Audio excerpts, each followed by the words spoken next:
दोस्तों आज की ये सबसे बड़ी खबर है। भारत सरकार ने टिकटॉक, यूसी ब्राउजर, पबजी समेत 59 चाइनीज मोबाइल ऐप्स को बैन कर दिया है। जी हां दोस्तों, आपने बिल्कुल सही सुना, भारत सरकार ने 59 चाइनीज ऐप को बैन कर दिया है। ये काफी बड़ी खबर है दोस्तों, क्योंकि जब से गलवान घाटी में चाइना ने धोखे से भारतीय सैनिकों पर हमला किया था, जिसमें हमारे 20 जवान शहीद हो गए थे, उसी समय से भारत में चाइना और चाइनीज सामानों का जबरदस्त तरीके से विरोध हो रहा था। और उसी का नतीजा है कि भारत सरकार ने चाइना को कड़ा संदेश देते हुए सारे चाइनीज ऐप, जी हाँ जितने भी चाइनीज ऐप हैं, सबको बैन कर दिया है। इस तरह के कड़े फैसले की भारत की जनता काफी समय से मांग कर रही थी और भारत सरकार ने देश की जनता की भावनाओं का ख्याल रखते हुए जितने भी चाइनीज ऐप थे उन सब को बैन कर दिया है। सोचने वाली बात यह है दोस्तों कि क्या भारत सरकार ने फैसला अचानक लिया है या फिर भारत सरकार इसकी तैयारी काफी समय पहले से कर रही थी। अगर आपको याद हो तो पिछले साल भी 18 अप्रैल 2019 में टिकटॉक को बैन कर दिया गया था, लेकिन कुछ समय के बाद इस पे से बैन हटा लिया गया था। और ऐसा पहली बार नहीं हुआ है जब टिकटॉक और दूसरी चाइनीज ऐप भारत में बैन की गए हों। आए दिन ये खबर मीडिया में आते रहती है कि चाइनीज ऐप यूजर के डेटा को चाइना की गवर्नमेंट के साथ शेयर करती है।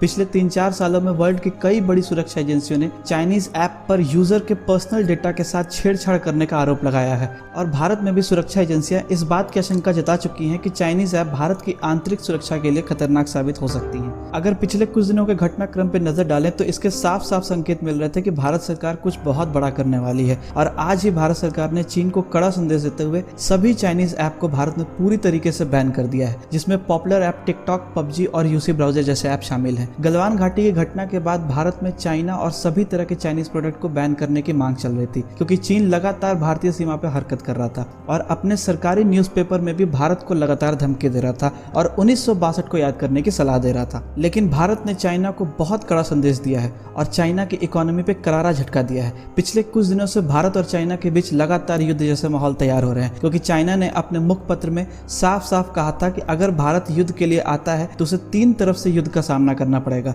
और ये 3 देश कौन है ये आप अच्छी तरह से जानते हैं। लेकिन भारत ने एक बार फिर से ये साबित कर दिया है कि भारत बोलने में नहीं बल्कि करने में विश्वास रखता है। दोस्तों एक बात मैं आप सबसे जरूर कहना चाहूंगा कि भले जो भी हालात अभी दिख रहे हों उनसे युद्ध के कयास मत लगाइए, क्योंकि भारत और चीन दोनों ही देश चाहे जितनी भी फौज खड़ी कर ले सीमा पर, कोई भी देश युद्ध करने की स्थिति में अभी नहीं है, क्योंकि कोरोना वायरस की वजह से सारी दुनिया आर्थिक परेशानी से जूझ रही है। और चूंकि चीन सारी दुनिया का गुस्सा झेल रहा है कोरोना वायरस के चलते, इसलिए चीन ने दुनिया का ध्यान कोरोना वायरस से हटाने के लिए भारत से युद्ध जैसे हालात पैदा करने की कोशिश की। लेकिन शायद चीन ने भारत को समझने में भूल कर दी। अगर आप भारत के इतिहास को देखें तो भारत वैसे भी युद्ध से हमेशा बचता आया है। इसलिए इस पूरे मामले को आप भारत की ओर से जारी एक कड़ी चेतावनी के रूप में देख सकते हैं, जहां भारत ने चीन को कड़ा संदेश दिया है कि भारत 1962 से कहीं आगे खड़ा है और चीन की दादागिरी अब नहीं चलेगी।